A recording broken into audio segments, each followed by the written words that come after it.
Hello, everybody. Good morning. We are coast to coast today, from Florida to California, California back to Florida, and we're here to talk Iowa hoops. Not hoops.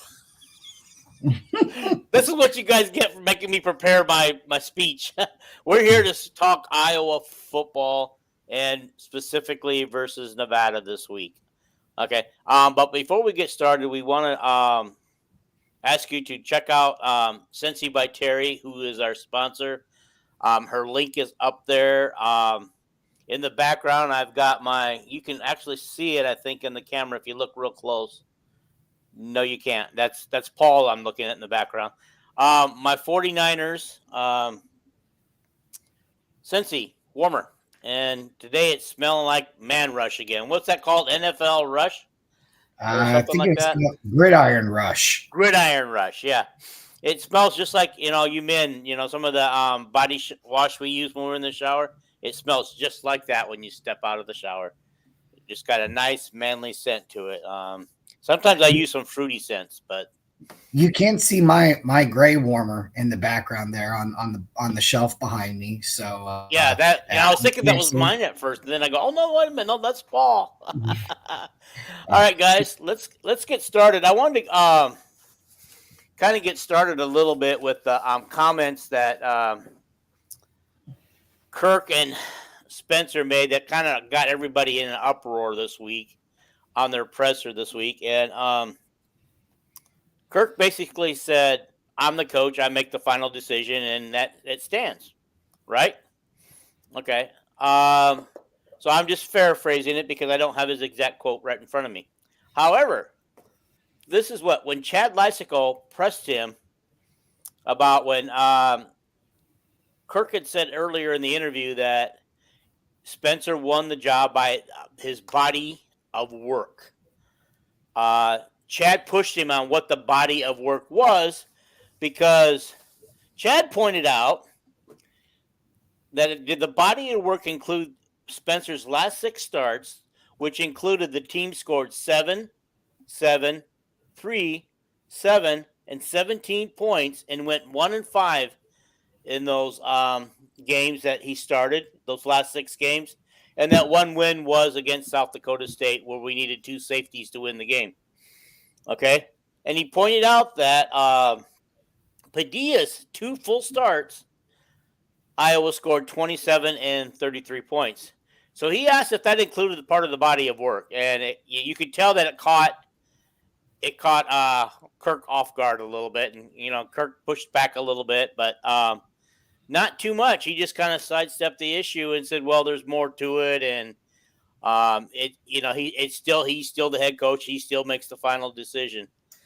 Any comments on that one before I go on to Spencer's comments? Yeah, so I mean, I'm guessing that, first of all, he's a smart guy, right? He's sharp as a tack. And he really understands how to avoid answering questions. I mean, you've been doing this for as long as he's been doing it. Certainly, it's not the first time that the fans and the media have had questions about the quarterback, right? It is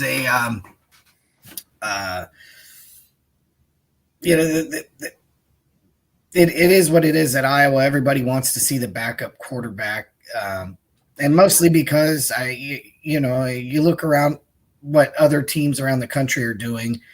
Right now, the Iowa offense isn't below average. It's not. It's not. It could be better. No. It's dead last, right? And so I think the questions were extremely fair.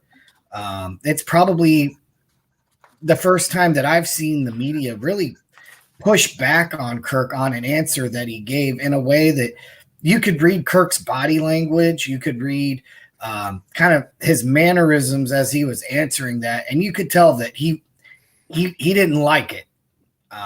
I think he definitely feels, having been the coach here for 20 plus years, that, when he says Spencer is our best option, well, we're just supposed to accept that because he knows. And you know what? To a certain extent, I can see that. Look, I mean, we're coming off a 10-win season, and you know whether that has anything to do with Spencer or in spite of Spencer or whatever. The facts are the facts, right? You 10 wins is 10 wins, a West championship. We still get to hang that banner, right? And so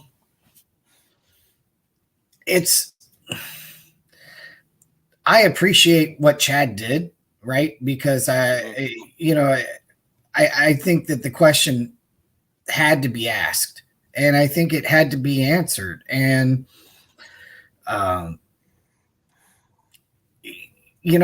this point, we're 2 games into the season, and I can see this. I'm trying to look at this from all angles, right? So you've got a guy who was, clearly number 1 last year on your depth chart. And the team was successful with him and without him, like you had mentioned, the couple of starts that Padilla had. We didn't really look at Padilla's start against Nebraska. Padilla certainly didn't do a whole lot against Michigan in the Big Ten championship game. So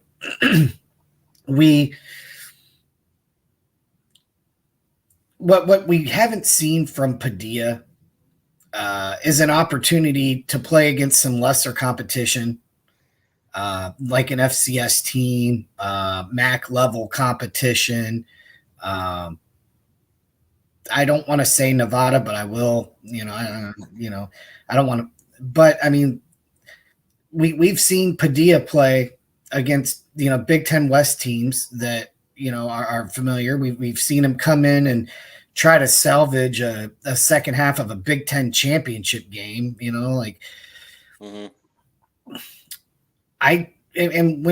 me, when you look at the statistics for the games, and you say, well, Padilla was just as pedestrian as Petrus is. Petrus, I think, has had the luxury of playing some lesser teams, and he's had some opportunities to pad stats, and he wasn't even able to do it. And so, and that's traditional at Iowa. I mean, if you look at some of the early games over the course of the Ferentz era, guys put up halfway decent yardage, threw some touchdowns. A lot of times, we might see the backup get in the fourth quarter, even if it's just to do a few handoffs. But it happens. We haven't been afforded that luxury, and I don't know, like it's tough. It really is tough. And again, if you're looking at this holistically, and let's address the whole body of work thing, right? Because you've got Petrus, like I said, who was kind of clearly your number 1 last year. And even though Kirk going into the offseason said, hey, we're going to open this thing up, and let's assume they did, right? Because you can't publicly say we're going to have an open competition. You can't openly say in the locker room that we're going to have an open competition, and then it not really being, because what does that do for team chemistry when you've got your backup left guard or your backup, safety, and you're telling them, hey, this is an open competition. The best players are going to play. And then clearly that isn't the case. And so I think the players, I'm going to guess they see what the coaches see, right? They know who is being successful in practice. Now, practice and games are different. I get that too, but it's not just practice. It's not the 3 days leading up to the game. It's bowl prep. It was spring ball. It was fall camp. I think that's what Kirk is talking about, body of work. I don't even think he's really looking at 2021 because I think to him right now, he's going, look, we held an open competition. Spencer was According to the public, according to the team, he supposedly held open competition. But how do we know in his mind that it wasn't already a closed deal, that he was just letting them compete, but he already knew? Because I think he has 7 million reasons to want to win football games, right? Like I honestly believe he's doing what he believes is going to give Iowa the best chance to win the football game. Now, he's not necessarily right all the time on this. There's certainly a lot of debate to be had and debate being had, but maybe not inside the Hawkeye football complex. Maybe to them there is no debate. Well, that I'm going to use that as a segue to Kirk's other comment when Chad pushed him and asked the question is all the coaches in agreement on who should start in the thing? And Kirk kind of said no in his own way, but also said, I'm the coach. I make that final decision. So I think we're all on the same page. Maybe they're all on the same page about that. Like, well, Kirk's the guy. Yeah, Kirk's the guy. Yeah, Kirk's boss. He's going to make it whether we agree with him or not. But, he almost, in his own way, he almost said, no, all the coaches don't agree with me. Right. But they're on the same page. In other words, he made the decision, so that's it. Yeah. Jason, who's watching us, by the way, Jason can't be with us this morning he's got some other issues going on this morning that he can't be on, but he is watching live. And Jason said the same thing I just said. I'm going to bring that up. Was it really an open competition is the real question, was what I just said. I don't think you fake the competition. And I do think, I do think it was a real competition. I think Spencer Petras probably won the competition because, the other things I read or saw that Kirk had said was, when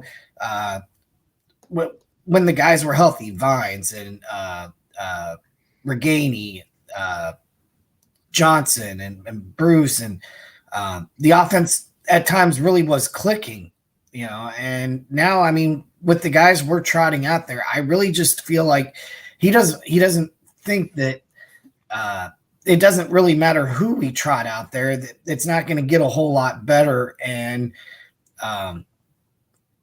if Spencer was clearly the better option throughout camps, throughout game week and things like that, I don't know how you justify starting someone. Now, Spencer's struggling in the game. I do think that there's an argument to be made for, let's just find out, right?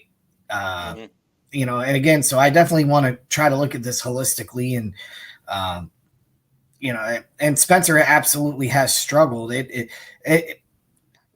I appreciate what Kirk is trying to do in a lot of different ways here, right? He seems to be trying to take on all the accountability for everything here, in the sense that, look, it's not just Spencer. It's partly the offensive line. It's injuries. It's wide receivers, but he doesn't want to say that either. It's injuries at the running back position, injuries at the wide receiver position. We're really not healthy anywhere on the offense, right? Like truly healthy. It's just unfortunate. Yeah, what he's trying to say is it's not a fair evaluation of Spencer when Spencer doesn't have his running backs and all of his wide receivers available to him. But as we can see on film. But then you go to the coaches aspect of this too, right? So now he's asked, well, do all of the coaches agree? Well, I'm the head guy. I feel like what he's trying to do here is saying, look, if it doesn't work, it's not because we're not, in one step here on who should be playing, or it's not, we're not having issues because the play calling is bad or whatever. It's just, he's like, look, Spencer's bringing a knife to a gunfight, and right. And that's on me. I'm the one making the final call here. So it's not, it's not Brian and it's not Abdul and it's not the offensive line coach whose name I can't think of at the moment. Barnett. Yeah, it's just who I firmly believe will lose his job if this continues before the year's over, or will get fired at the end of the year. But that's neither here nor there. That's another discussion. What I had a train of thought. Darn it, I should have wrote it down on a note here while you were talking.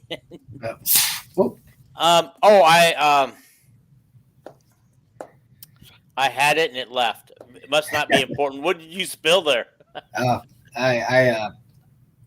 Little Diet Mountain Dew. Anyway, I think where you were headed maybe next was Spencer's comments, or I have that one done. I wanted to do one more thing with Kirk. Well, it doesn't matter. I don't want to.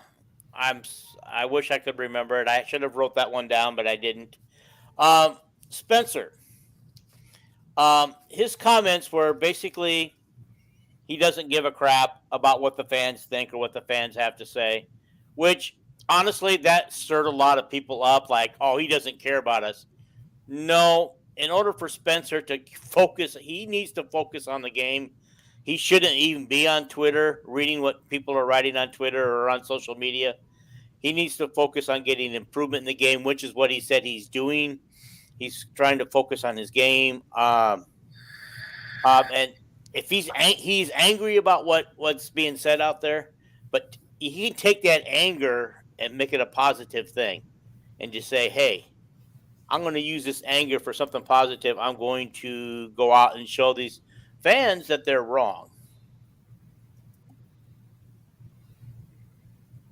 That's what, going back, this is what, thank you, Jason, because that's what my train of thought was before, is what's the excuse when he had plenty of time and wide open receivers and he's throwing 10 feet over their head? Well, we have to look at the whole body of work here, right? So it's not about missing a few wide receivers here and there. It's not about being dead fucking last in all of college football on offense through 2 games, or Spencer winning 1 game in his last 6 starts, or whatever the stat is.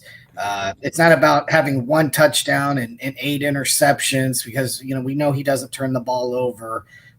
He doesn't fumble snaps or anything like that. I mean, look, Spencer gives us the best chance to win. In all honesty, Kirk believes you. You and Kirk have been talking. Yeah. Okay. So yeah, I mean, I can call Kirk on the hot. He's in my ear right now, telling me what to say. I'm okay. Yeah. No. Okay. No, that's not true. But I mean, am I a Kirk apologist because I take him at his word? I don't know. Look, to me, I'm with anyone who says what he's accomplished at the University of Iowa gives me pause on saying that he's wrong in the situation. Certainly, he's been proven wrong before, and other guys have stepped in at the quarterback position for other guys, but look, there's no Drew Tate or Brad Banks on this roster right now. There's just not. Mm-hmm. This team would be highly successful with a Nathan Chandler or even Ricky Stanzi. Those would be great options. None of them are on the roster right now, and if they were, they'd be playing. I firmly believe that. I do. I mean, I do feel like I said, Kirk is in the business of winning football games. Now, he doesn't care if we win by 1 point or 100 points, but he wants to win the football game. And he's going to put the 11 guys out there that he feels is going to give us the best chance to get that done. Right. And one of Kirk's comments is that he's not intentionally running this, as I think he said, the truck off the road, and he's not intentionally derailing this bus or train. That's true. But what us fans forget, and that these players and coaches want to win more than we want them to win. Right. They don't go into those games thinking, we don't care if we win or lose today. No, they want to win. They got goals. So, and so you got to believe Kirk at some point that he's doing what he feels is best for the team when he says, I'm doing what's best for the team and our best chance to win. And I know that got Terry riled up when I made that comment a little bit. But could he be, at 67 years old, can he be getting senile? No. I know he's not. He's sharp as a tack. Yeah. And that's the whole thing, right? He is. Not only is he sharp as a tack, but again, he sees all the stuff that we don't see, right? Mm-hmm. And so I think I have to believe in practice settings, Spencer Petras looks serviceable. Or better, right? Like he has to at least look competent, which he does not look on Saturdays. But the problem is, obviously, nobody else looks more serviceable or more competent than he does. And so it is what it is. Yeah. I don't know. I think I just say one more thing and then we're going to move on to the game itself this week. There was comments, maybe Alex is a poor practice person and maybe when he gets in the game, he'll light it up this year. Maybe he's improved, unlike Spencer. So maybe we don't know until he gets his chance. He deserves a shot. And I believe at some point he'll probably get his shot unless they want Spencer to go the entire game to kind of get confidence back and, make a few throws and start to pad his stats a little bit. So I do want to address real quick what Spencer said because I didn't actually do that. Oh, right. I forgot about that. Look, first of all, whoever asked him about what's being said about him on social media or what the fans think, whatever,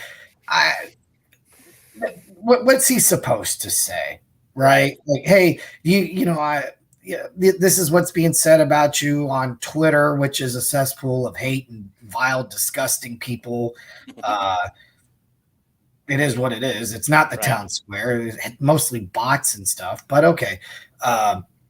Whether it's, any of these social media sites or, when the fans are booing and things like that, I would like to see him handle it differently, but at the same time, he's been having to handle it differently for about the last 3 years because Iowa fans have been on his shit. They really have. I don't know if there was some inflated expectations for him when, thinking that he would come in and just be pretty good to start out and improve over time. And we haven't seen that, but I'm concerned they don't know how to evaluate and coach. What does this team have a QB that can be average? Brady here brings up the point that our coaches don't know how to evaluate and coach, and why can't we get a QB that's at least average when Colorado State and Northwestern School of the blind, in his words, have QBs that can light it up? Why can't we? I've always said that Northwestern gets halfway decent quarterbacks. The years that they don't, they struggle. Last year they didn't have a quarterback. This year they have a quarterback. The year before they had a quarterback. And I've always wondered, why can't we have a quarterback who can make plays when we need to make plays? We've never had a quarterback, and since maybe the days of Drew Tate, I think Drew Tate might be the last. Ricky. No, I'm gonna go back. Ricky Stanzi and CJ Beathard could make plays when they needed to. I take that back. So basically, we're talking our last two quarterbacks weren't able to make plays when they needed to. I don't know. I think it's a combination of a lot of things, right? So, I think a lot of times what you're seeing with, the Colorado States or the Northwestern School of the Blind, whatever, you're seeing a different style. And I don't know how good Patrick Mahomes would look playing in the style of offense that would he be better? Of course he'd be better than what we've got going on. But, just in general, we don't run that fast-paced, wide-open kind of stuff that other teams do. And I think it lends those style of offenses lend to more big plays, broken coverages, going fast, substitutions, wearing guys out, that kind of thing. With Iowa being more methodical, and what they are trying to do, and trying to control the ball and time of possession and things like that. It just, I don't know that the staff has that much trouble identifying talent. I don't know that they have that much trouble coaching talent. I just don't think the system itself lends to putting up big numbers, eye-popping numbers. And as far as, I'm reading your comment here, Brady, about Charlie Jones. I was not good with the wide receiver position, right? Like we're not good with it. That's but at the same time, I do think the issue here is what you see from other programs. Northwestern, look at that. They went and got a 5-star QB transfer from Clemson, right? Mm-hmm. Iowa will not, just doesn't. We don't even try. We got some tight end from somewhere, and he hasn't even seen the field. No, he's not even on the 3 deep. Right. I mean, it just. Yeah. Let me address the thing about Charlie, though. If Charlie were, and you kind of alluded to this a little bit, it's our style of play. If Charlie were still on the Iowa team, he wouldn't be having the same success that he's having at Purdue right now. Absolutely not. And I think what Brady's trying to say is because we don't recognize Charlie's talents and we probably don't use him right. Well, already the coach of Purdue will agree with you that we didn't use either Charlie or Tyrone Tracy correctly.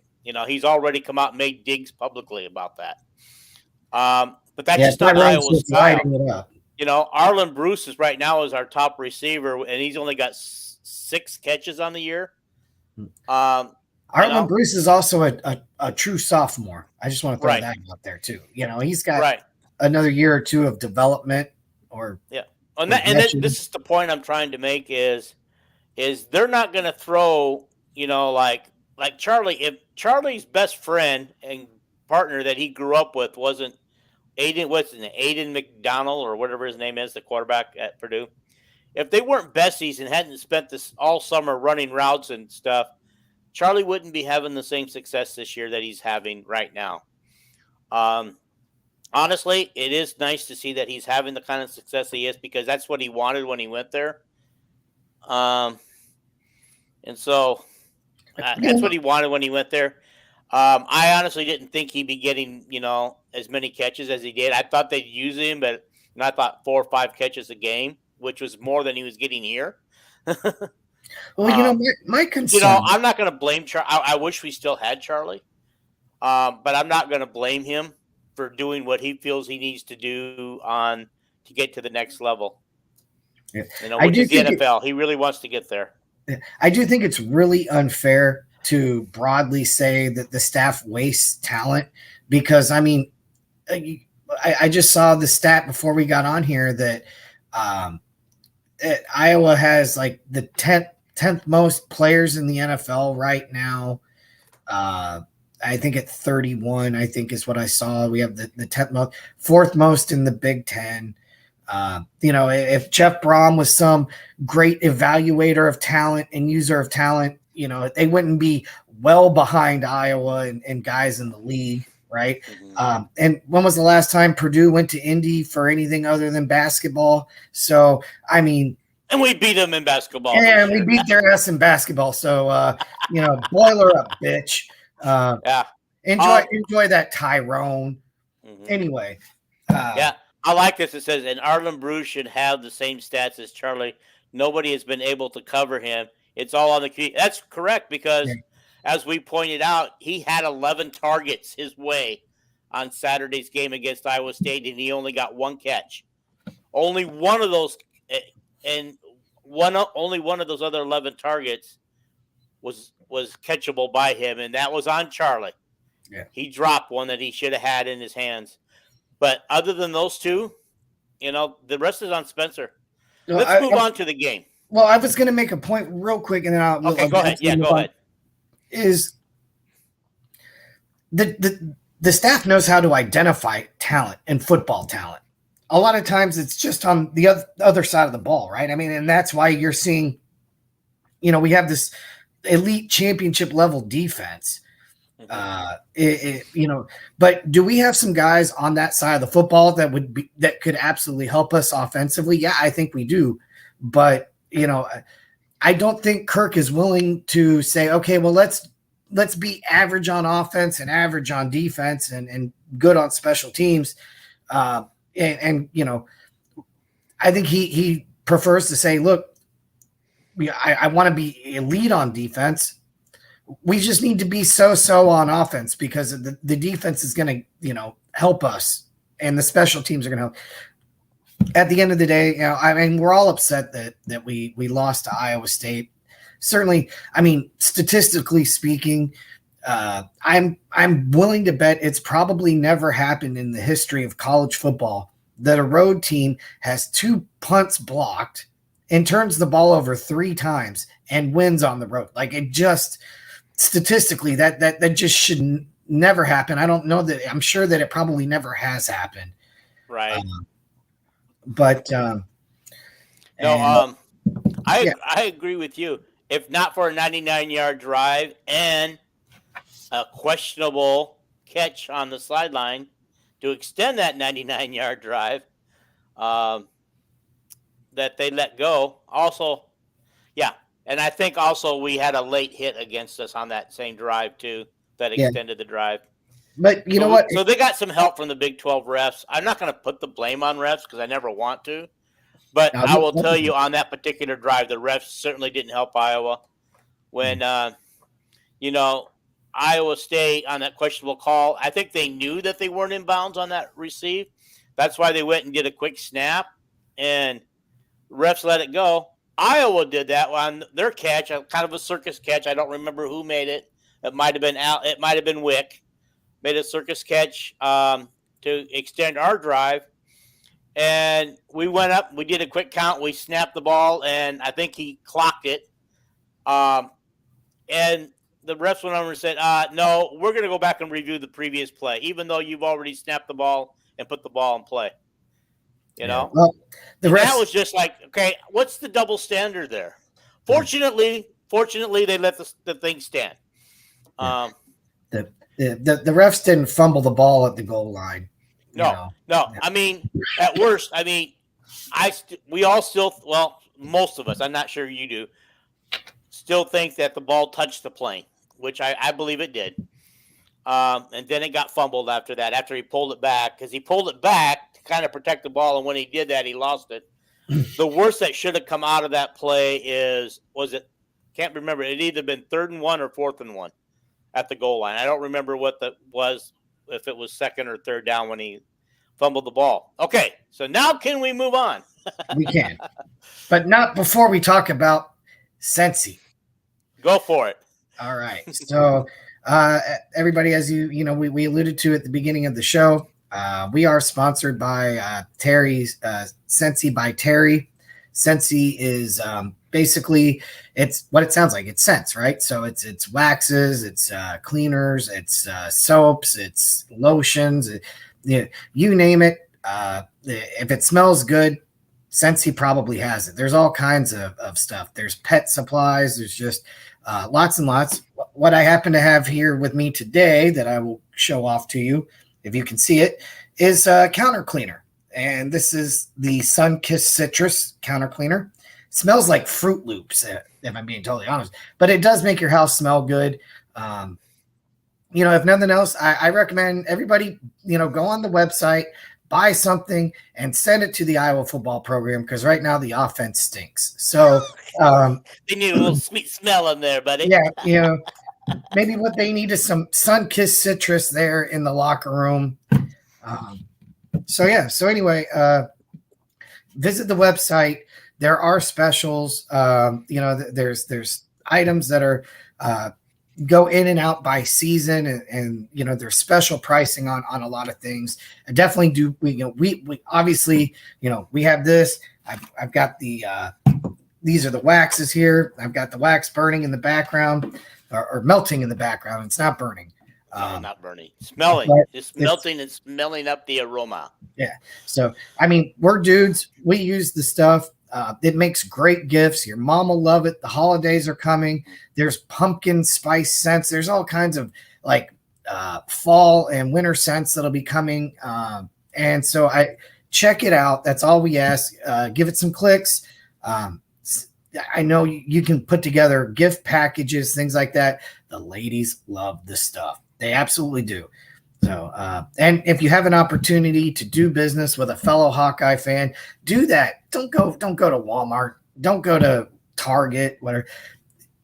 The stuff works. It comes fast, and we use it. We use the laundry soap, the laundry skiffs, you name it. We bought it and we tried it and we love it. So check out Scentsy by Terry at tarek.scentsy.us.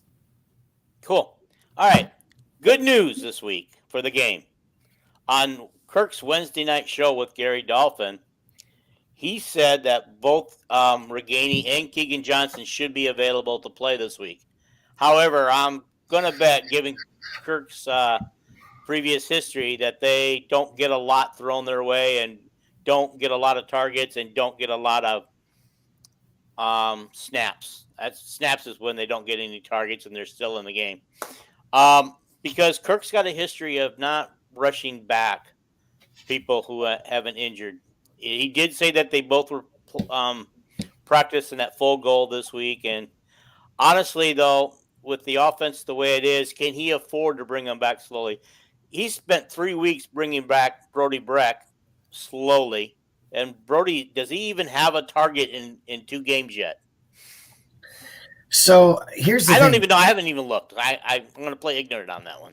With Keegan, it's supposedly a soft tissue. It's a hamstring. Those things are so tricky, right? Mm-hmm. I mean, that's one of those. It feels good today, and then tomorrow it's stiff and tight and whatever. And so, but we obviously need him back because he's maybe the one guy defenses will have to respect. And maybe he's the one guy Spencer is really ultimately comfortable trying to take a shot to. He seems to be our only deep threat because they definitely haven't tried to pass over 12 yards this year. And I do think now the issue is it doesn't really matter. I mean, we could get Randy Moss out there and Jerry Rice. If we can't complete the ball to him, it doesn't matter. We got to get the ball to him. That's the key.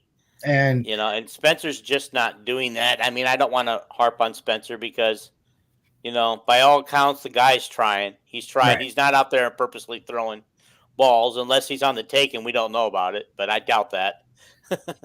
No, I doubt that. No, I mean, you see him come off, and you can see the look in his eyes. It's how dejected he is, how mad he is sometimes. And the thing is. Oh, I like this one. Okay, this is one. We're going to put this one up for Jason. Moss can jump, so if he's going to throw 10 feet over Moss's head, Moss is going to come down with it. I mean, at this point, I think maybe that's what's frustrated Iowa fans more than anything is that through 2 games and 2 winnable games, two games where at least one where we are supposed to be more talented, more athletic, more whatever. It didn't work. Okay, so then we came back in week 2 and we tried the exact like nothing changed, mm-hmm. And it's like it's a. And if it was only 2 games, or if Spencer Petras was a freshman, and you say, okay, you know what, we've got some growing pains here. You got to let him play through these things. Mm-hmm. No, That's not the case. And so, but yes, Moss definitely can jump. He likes to jump routes, and he absolutely is probably way too valuable on defense to even consider trying him on offense. But I mean, I think he meant Randy Moss. I don't think he meant our Moss. Oh, okay, that's true. All right. Yeah, because you had mentioned Randy Moss. You said we could have Randy Moss out there. I got you. Yeah. Okay. Oh, okay. All right. Well, let's talk a little bit about who Nevada really is. Okay. Stat-wise, if they weren't who they were, this would concern me a little bit. I'm going to put Terry's banner back up for real quick until we get some more comments. Okay. All right. So Nevada's scoring 34 points a game. All right. Okay. All right. If that were like Michigan or Ohio State, I'd be concerned, but I'm not. They give up 27 points a game. Can Iowa beat that this week? Can they beat that 27 points that they give up? Well, so or are we just going to settle for a win no matter what we score? So last week, it was the battle of good versus evil. It was, sinners versus saints. It was, your Nevada, Las Vegas showgirl sinners against incarnate word. Nevada never stood a chance because, incarnate word had God on their side, right? So, I mean, it's like,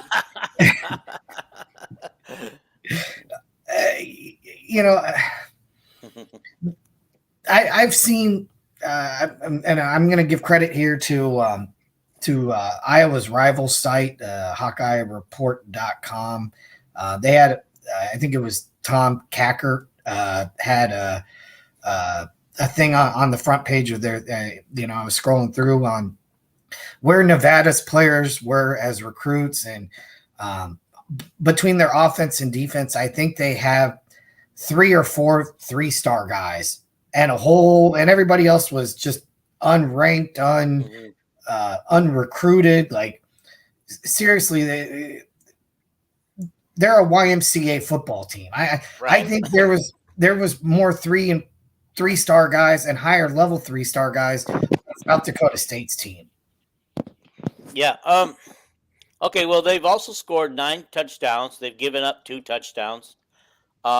They're 6 of 6 on field goals with the long of being 50. Okay. So that's not too bad. That's a pretty good field goal kicker. Unlike to compare, we've sent our field goal kicker up there 3 times to attempt, and he's only come away successfully once. And all of them were in the 40 range, which in today's day and age, a kicker needs to be able to hit everything that he gets to under 50 yards. I understand that 50 yards and beyond is a little more trickier, but I guess we just gotten so used to great field goal kickers that I'm not used to a field goal kicker coming out and missing 2 of his first 3 kicks, especially one where the game was on the line. Yeah. Well, I don't see this as a huge concern this week. I mean, their kicker is 6 or whatever. It doesn't matter. Unless we turn the ball over, they're not crossing midfield. Mm-hmm. So right. Yeah. And I absolutely agree with you on this one. When we come to our predictions, I'll talk more about that. There's only 2 ways that Iowa's going to lose this game. And that's only 2 ways that that Nevada scores on Iowa. I'll just go over it right now. They have 7 already in 3 games. They have 7 interceptions. It would take a pick 6 or a pick right near the goal line in order for them to score on Iowa that way. The other way is if we go into the end of regulation 0-0. Okay, and we actually start the ball on the 25-yard line, I believe, in overtime, right? Mm.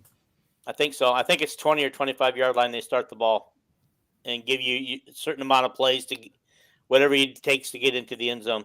Okay, they're not going to go and score a touchdown against our defense, but they're already close enough that a 50-yard guy who can hit a 50-yard field goal can hit a field goal from there, right? Well, no, because here's the thing: if that were to be the case, Kirk's not choosing offense or defense; he's choosing end of the field, Right. And so we're going to go to that south end zone, and the crowd is going to cause like 5 false starts before they can ever even get the field goal off. Next thing you know, that it'll be a 65-yard attempt, and so True. But yeah, I feel, despite the fact that they've got some people here that look like they can do some damage to Iowa, they have not faced a Power 1 Division 1 or Power 5 Division 1 school yet. And one school that they faced, I think, is at New Mexico or New Mexico State, has yet to win a game and look pretty puking. They beat that team. I saw that game, and honestly, New Mexico State had that game in control for a while. Nevada just somehow came back and won it. New Mexico State is terrible, right? Yeah, so they are right. That's what we're saying. They beat Texas State. Texas State. Who are they? They're the Iowa offense of their whatever. But, okay. Yeah. Their defense doesn't look that great because all 3 teams managed to score points on and move the ball on Nevada. So I think this is the week we get healthy on offense. Gavin Williams will be back. He'll be back full time. We should be able to run the ball. And maybe that opens up some play action passes for Spencer. Maybe he actually doesn't get too excited this time, because you know what we really need for Spencer to feel comfortable out there throwing the ball? We need to start the game with a pick 6 or something for the defense to score a couple of points for us somehow, some way, so that Spencer, because he seems to only do well when we have the lead. And sometimes he seems okay when we're only a score behind, but he didn't do too well with the lead or score behind last week. Okay. I mean, I don't know what more you can do than block 2 punts and give the offense point blank range time after time. Right. No team has done more with or less with more than the Iowa offense has. Right. It was one of those freaky Iowa State games, where it happens. The freaky things happen. This time a freaky thing happened. Yeah. I don't. Yeah, I mean, I don't know. Like yeah, exactly. I agree, Brady, 100%. But I mean, the thing is, we're trying to talk about this without completely and totally trashing our starting quarterback, right? I mean, that's what it comes down to. And the thing is that Kirk is making it impossible for us not to, and that's probably the frustrating thing. If Padilla does come in and he's every bit as bad or even worse, if that's somehow possible, than Petrus, then fine. You know what? At that point, all of the attention does then just turn to Kirk and Brian and say, well, the issue is you don't know how to either recruit or develop quarterbacks, right? Because you apparently don't have any better option to put out there. But and we've all seen guys running open. We've seen solid, clean pockets for the quarterback to be successful. What we have not really seen yet, and I think hopefully this is the week, we need to pop a run. And I'm not talking about a 6-yard run or anything. We need to pop one for everyone's confidence because when we are able to run the football effectively, that it gives a little more play action. It just Spencer doesn't necessarily have to feel the pressure of, well, we can't run the football, so now it's on me to try to complete passes. So we need to pop a run this week. And I think I'm going to be honest with you. I thought we did a better job running the ball than it appeared that we did last week. I just don't think we did it enough. Okay. Okay, Brady talks about their quarterback up there. Let's bring up their quarterback is Nate Cox. He has a rating of 117.78, which I believe our quarterback has a rating of 1.1 or something like that. There's a huge difference. But again, we've got one person playing stronger teams than the other one's not. Nate has completed 55% of his passes, and he has 2 touchdowns. So, I mean, he's not exactly lighting it up either. And I look for that stat to just look awful this week against Iowa's defense. He can run the ball, though. He can run the ball. So could South Dakota State's quarterbacks. Yeah, that's true, too. He didn't do a very good job of running against us. We contained him pretty good. Maybe we're finally getting over the hump where we can stop running quarterbacks a little bit. Maybe a little. It seems like the last 2 games we've at least nullified that a little bit. Okay. I was going to say, their top rusher is Tayo to. I'm not even sure I can even pronounce that like Tayo Tua. He has 252 yards on the season, so he's not even averaging 100 yards. But have they played 3 games then? Yeah, they have played 3 games. Okay. They played in week 0. Oh. Okay. Devonte Lee is their second leading rusher with a total of 151 yards. And Nate Cox, there it is. That's what I was looking for. He has 134 yards rushing on the season, so he can run the ball when he gets in trouble. Brady is saying that his quarterback rating, Spencer's is up to 3.4 now. Oh, there he goes. Maybe if he has a great game this week, we can get him up a little higher. Maybe they're counting for his stats in practice. Yeah. But this Nate guy can hit some receivers. He's got his favorite target is a guy by the name of Jamal Bell. He's got 14 passes, caught 14 passes, but for only 97 yards. So, I mean, he's kind of like their short receiver, it seems like, little out and, get a few yards here and there. But those can be sticky for us, looks though. like it could be a couple of guys in BJ Castile. He's got 7 catches for 95 yards. And Dale Vaughn, I think this is the other guy's name. Or maybe I got the name wrong. Devlin. It's Devlin. I don't think I got his last name here. He's got 4 catches for 82 yards. And Tora. Actually, their running back has 4 catches for 81 yards. So those last 3 look like they could be a little bit of a deep threat. They're averaging about 20 yards a catch. Yeah, I mean, context matters. If you're talking about 4 catches for 80 yards from a running back, it's very possible. You got a screen pass against Incarnate Word for 61 yards. That right. You know what I mean? I don't know that we have to worry about their running back getting over the top on us.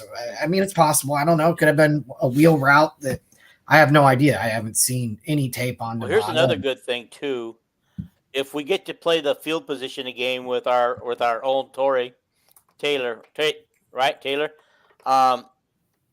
who can pin people in, if we can get our gunners down there before the ball bounces into the end zone, we can pin them at the 1-yard line. The good news is their punter's only averaging 38 yards a kick. That will if we play the field position game, that should consistently put us in great field position through the whole game. This is kind of why I don't feel that this is a week for the offense to get healthy. This is a week for the offense to show something. I just don't see any way Iowa loses this game except for those 2 instances I gave you already. Yeah. I mean, one of the things that is a little bit of a concern, I'm not going to not sleep tonight over this, but some of the numbers that you did just read off to me are a concern, in that Iowa's defense at times is a little too okay with letting you dink and dunk. And it sounds like, if a guy has 14 catches for 120 yards or whatever that number was you gave off, Iowa giving that up, hey, we'll let you have 5 yards here. We'll let you have 6 yards there, and that's how you put together a 99-yard drive. Right. That's what bothered me. I mean, there were the two questionable non-calls or the calls. The one was a non-call. The other one was a bad call because he didn't really hit him late out of bounds. That just kind of happened. He hit him inbounds, and it just kind of carried into the side there. So that really wasn't a true late hit. So, I mean, if those don't happen, I think Iowa probably doesn't come out with anything.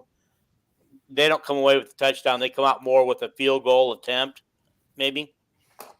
Okay. Yeah. I mean, just from we shouldn't even be having to have this conversation, right? I mean, we've got what most would consider an elite championship level defense. Right. We're, by the way, that elite championship defense, I looked it up. We're only 7th right now. I'm a little concerned, and we're averaging. We'd be number one. Giving up. We'd be number one by a mile if we had an offense that could stay on the field for more than 3 plays at a time. I mean, it's just that the only reason the Iowa defense is 7th and not number one by leaps and bounds is because of how often they have to go out there and shut teams down. That's my take. Iowa defense hasn't given up a total of 17 points all year, right? Right. 10 plus 3. No, 13. 13. They haven't given up more than 13 points all year, and they're still 7th?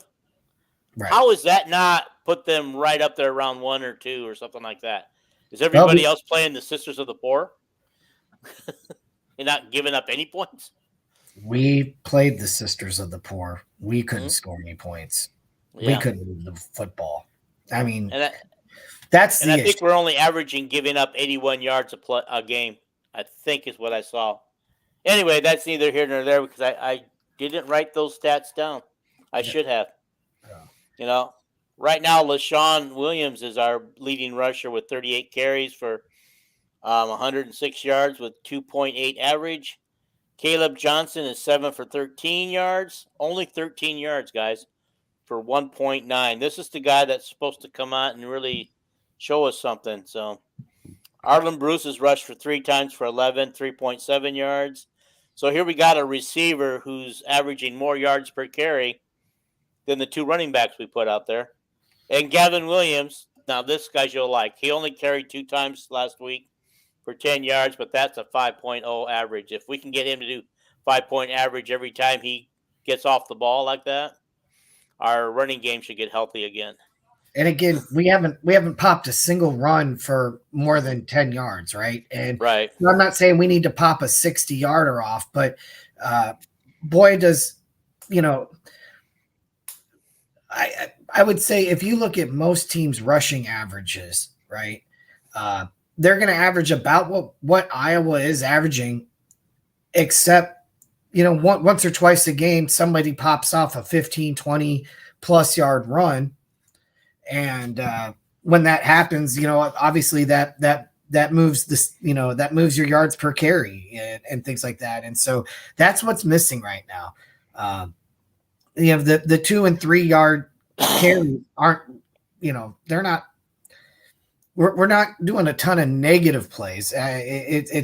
We're just not popping the big one, and we can't pop the big one because teams have said, look, we can dedicate pretty much everything to stopping the run. And if Spencer if Spencer can complete some passes and beat us, then we'll tip our cap. We don't think he can. Right. Which is why we've got guys running outs and crosses and things like that, virtually uncovered. It seemed like the only person that seems to be covered is Laporta. Like there's some fear there that Laporta could beat us or beat them, but right. And look, if I remember right from what the announcers said and some media, Laporta has actually gone out and played the wide receiver position this year, not just tight end. Oh, yeah. Okay, because he does have 10 catches for 64 yards for a 6.4 average, and Bruce has 6 catches for 77 yards for a 12.8 average. Lachey 3 for 20 for 6.7, and LaShawn Williams has 2 catches for 23 for 11.5, and Alec Wick has 1 catch for 14 yards, and yeah. So that confirms. I went through all the receivers that have caught a pass this year. Yeah. That confirms. I don't know whether Brody Breck got a target or whether how many snaps he's been in, but it does confirm he has no catches this year. Gotcha. So okay. Well, yeah, we've hit the hour mark here. So should we put a bow on this thing? Well, let's do a couple more minutes of let's do the game predictions. Why don't you give me your prediction for the Iowa-Nevada game?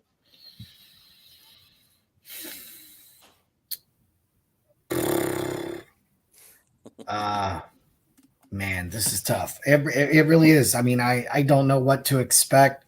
I don't expect the Iowa offense to be leaps and bounds better than it's been. I think, will they be better?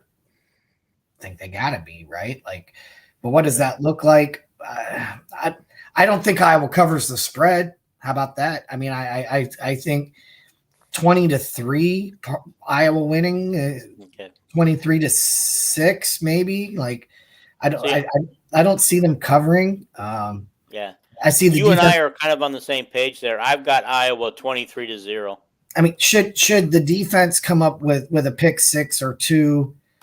Should the special teams come up with a big play or 2? Then I do think Iowa has a legit chance to cover the spread and maybe give, that kind of what I would call like a Iowa dominant win of 35-3. That's Iowa really done. But again, nothing would surprise me at this point. I mean, I have zero confidence in the Iowa offense, and I have all the confidence in the defense, and I've got decent confidence in the special teams. Yeah, I think so too. 23-0 for me, 23-6 for you. We'll say that. All right. Okay, Jason, if you're listening, what's your lock of the week? I'll put it up there. So I'm going to just throw a couple of games at you. Tell me what you think, and this is going to make you think a little bit. We got Drake at Idaho. Couldn't possibly tell you. Go Bulldogs. Yeah, and these games that I pulled up, there are no point spreads. There's no point spreads given. Sacramento State at UNI. I'm just taking UNI because it's UNI. Sure, let's go with that. Why not? I bet you UNI's offense is probably better than our offense. Okay. All right, here's a couple of games I know you will understand. How about Purdue at Syracuse? Yeah, you know what? I like Syracuse in this one, right? Road game in the Carrier Dome. That's a tough place to win. Iowa took a very good team into the Carrier Dome back in 2005 without Drew Tate. Jason Manson started that game. We needed that goal line stand there and double or triple overtime. And Syracuse they're not a bad football team. Watch out, Purdue. Yeah, I actually got Purdue in this one. Penn State at Auburn. I don't know anything about Auburn. You're in SEC country right now. How is Auburn supposed to be this year? Boy, this one's tough. I'm gonna go with Penn State, if only because they opened up in a hostile environment at Purdue in a night game, right? So this is a team that has some experience with this already. So going down to Auburn, playing in another very hostile environment, but it's not something that they haven't already experienced. They're not going to be shell shocked by going on the road and playing in a loud stadium. So I will take Penn State close. Okay. 20 to 17 kind of thing. Jason's picked Penn State. He also picked Syracuse over Purdue. Just a couple of more here I think will be interesting. Michigan State at Washington. This is a classic, Big Ten teams going west doesn't really work for us a lot of the times. It's not just an Iowa thing. Right. I don't know if this is going to be a night game. I really don't know, but I do know Washington, Husky Stadium is a tough place to win. Mm-hmm. Now you've got the classic ranked team going on the road to play an unranked team in a hostile. This has all the makings of a Washington upset. I'm going to pick against Michigan State here. I do think Washington pulls the upset. I am as well.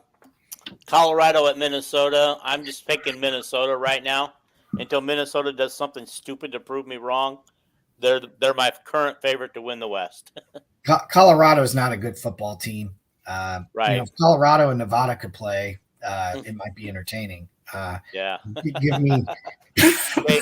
Jason is picking Michigan State in the Washington game. Okay. And he's picking Minnesota.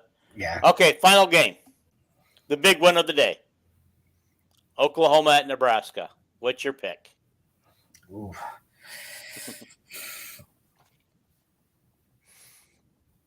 I'm going to take Oklahoma here. Look, Nebraska, I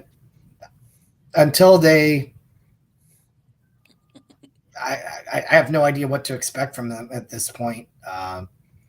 Maybe they're going to rally together, right? And really, but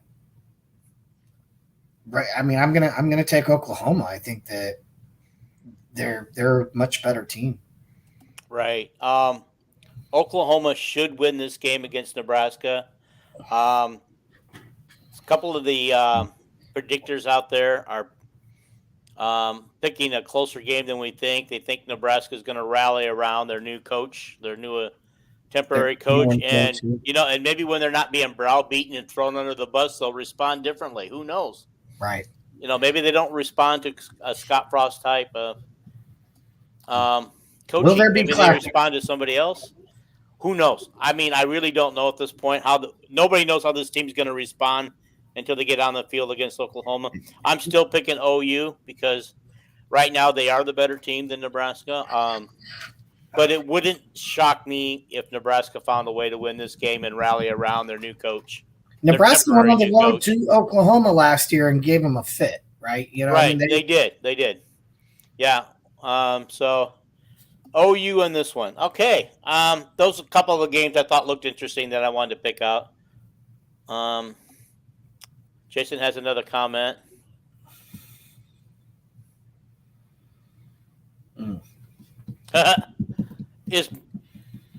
Is Mark Thompson's obviously the OU quarterback, I guess. Is Mark Whipple the offensive coordinator at OU?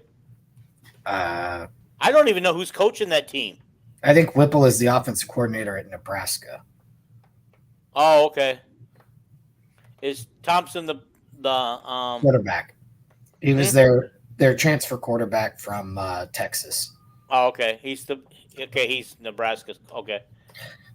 Because apparently it is not against the rules to go out and get established talent from other teams via the transfer portal, despite Kirk's repeated claims that is against the rules.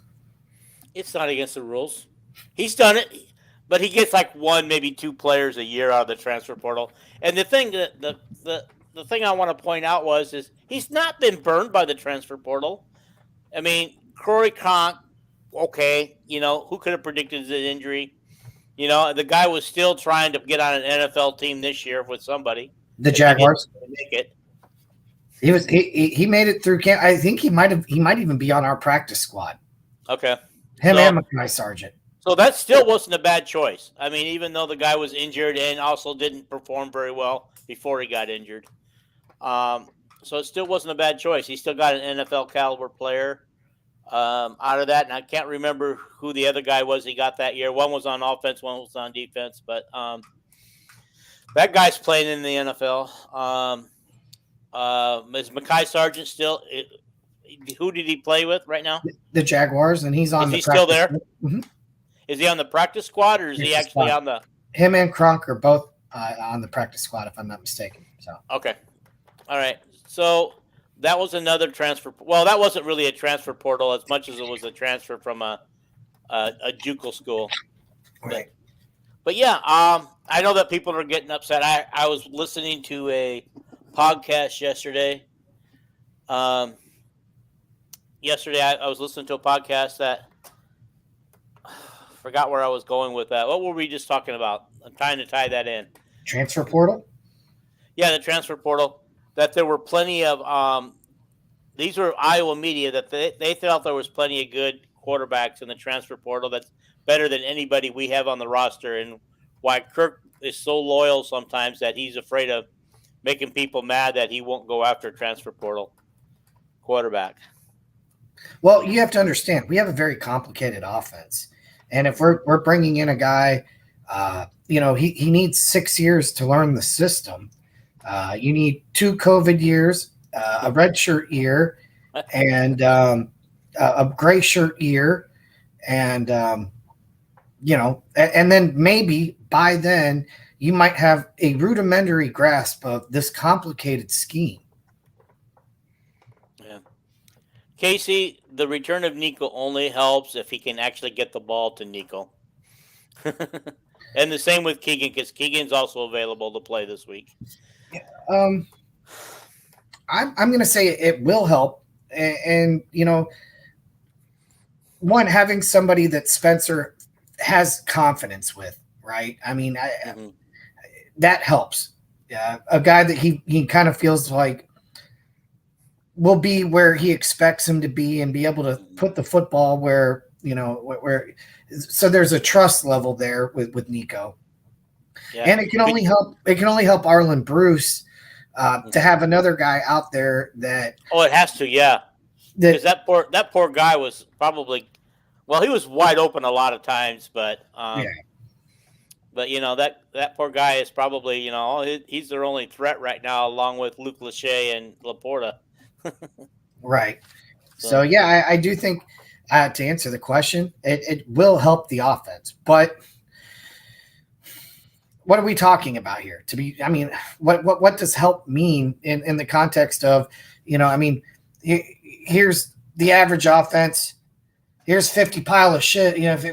50 yards of shit. And then here's the Iowa offense. So, it is what it is, right? It's how much does it help?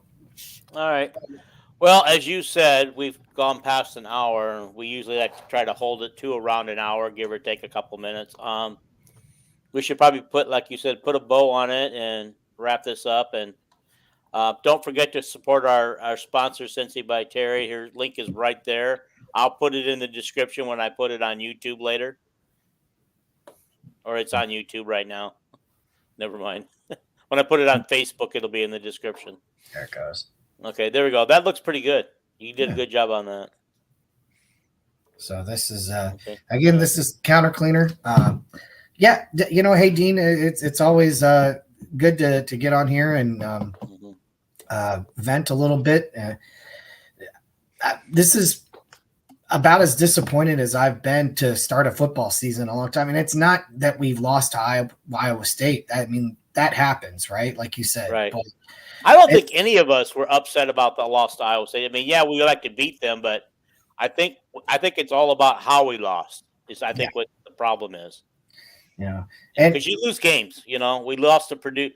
When we started the season out 0-2 in the COVID year, we started out.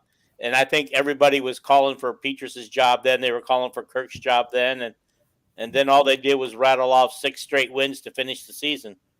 It would have been 8 straight wins if some people had guts to play us in the bowl game and the final game of the season in Michigan. So, look, at the end of the day, the offense has to be better. They know they have to be better. Spencer knows he has to be better. Right. I disagree with him coming out and saying that he doesn't give a shit what somebody says, and I don't like that. I don't like the question being asked, quite frankly. I mean, right, because what is he supposed to say? Right. I mean, I would save that question honestly for Kirk. Like, hey, this is what's being said about how do you feel about what's being said about Spencer on social media? You know what Kirk's going to say? Oh, I don't get on social media. I don't know what they're saying out there. You guys have a better idea of what they're saying out there than I do. Yeah. Well, then it's on the reporter's job maybe to. Well, it's like he pretended like, when he decided that Spencer was the starter, he said, I'm going to guess that the fans and the media aren't too happy about that. Well, I wonder where he get that from. You're claiming you didn't know that? You knew that. Right. Pretending he doesn't know, but he's going to guess that they aren't. Yeah, I mean, I'm sure he's hearing it. I know they're hearing it within, and they're trying to, it's a tough situation. I think the good news is that Iowa fans still want the team to succeed, right?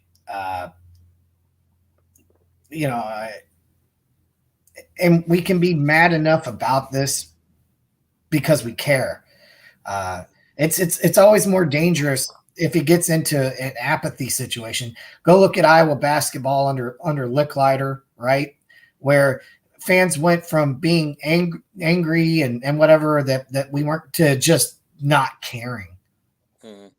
And I will have to say, using that thing on Licklider, not caring, I have to admit, I quit watching basketball games. And when during Licklider, I just like, why aren't you watching? Well, one, we're probably going to lose, but two, it's a boring brand of basketball. Who wants you watch it 50 times, pass it before you shoot and miss, or if you do shoot it, you might win a game or lose a game with 40 points. Right. Boy, doesn't this sound familiar? I mean, it's like history repeating itself. History is just with the football team. History doesn't just repeat itself; it also rhymes. Mm-hmm. So, yeah. And as we will talk about probably in the coming weeks, because it's not too far as we roll into October, basketball season will be starting, and it certainly appears that Fran McCaffrey is building something over there. That's going to be exciting to watch. The Hawkeyes are coming down here to Florida for a tournament, like Black Friday, Thanksgiving weekend.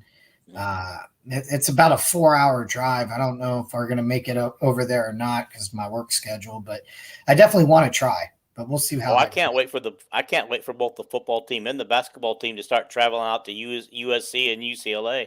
Oh yeah. USC is about an hour and a half drive, and UCLA is probably closer to 2. But I've been on both campuses, and it's going to be fun. Yeah, it's going to be fun, and I hope to hit every game that the Hawkeyes play, football and basketball there, and the women, and hopefully the wrestling team. So. And by the way, Cal State Bakersfield wrestles in the Pac-10. That means that there's a chance that the wrestling team will come to my city to play Cal State Bakersfield in wrestling, because that's the only sport that Cal State Bakersfield's a member of the Pac-10 in. Gotcha. So that should be exciting. Absolutely. Yeah. Anyway, this is fun. I appreciate it. We should tell the people that we'll see them Monday with our take on how the weekend went, how the games went. We will not do an instant reaction show again. So we're not going to do that, guys. I think it's better when we've had time to sleep on it. We get a better analysis of it. And besides, I won't be available. I won't even get to see the Nevada game live, guys. So I'll be watching it later that night anyway. Yeah, it's going to be a late night. So, yeah, hey, everybody, stay safe this weekend. And enjoy the football. We only have 10 more games. So no matter how bad the offense is, enjoy what we got. Right. That's definitely my suggestion, because it's going to be all over pretty soon, and we're going to be jonesing again for next season. So I agree. Let's get through this season. Let's cheer our Hawks, and whether we think they can still get 10 wins or 6 wins, let's at least cheer them to at least enough wins to get to a bowl game, whether it be crappy bowl or not crappy bowl. But by the way, the team is 1-1, and the West can still be won, right? Like, I mean, we're as far as like team goals, you know, I know winning the trophy games is one of those team goals, but there's plenty left to play for here. There is. I mean, losing to Iowa State's not the end of the world when your goal is to win the West and the Big Ten title. You know, it only hurts if you're looking for a national championship, which Iowa does not have a national caliber national championship team right now. Right, but that doesn't. There was a couple of years there where I thought they did, but we don't this year. Yeah, and that doesn't mean that just because we're not a national championship contending team, that does not mean that we're not a West championship contending team. We are the defending West champions. I know we're going to come out and play with some pride tomorrow night. You know, and then we've got. I do think that, you know, I don't want to look ahead to Rutgers, but that night game at Rutgers is not going to be easy either. So, but you know, let's get through Nevada. Let's hopefully get a little confidence going, and you know, we'll be back on Monday to talk about it. All right, guys, I want to just thank you guys who are coming on here, making comments of the show, asking questions. We really appreciate you guys. You know, I know that Brady said he appreciates the show, Go Hawks, and we appreciate you guys being there as well with your comments, because it helps to interact, and we love the interaction. So please share this show once you find it on YouTube, which it will be in about 5 minutes, ready to go. Go ahead and share it to your favorite Facebook pages. Send it to your family and friends. Share the show, and by all means, if you haven't hit the subscribe button yet on YouTube, please do it. We'd appreciate that. So that's it. That's all I've got to say. And hi, Terry. Hawks. We're going to get a victory tomorrow. Don't worry, guys. We're not going to lose this game. You're not going to lose. Okay, bye. Bye.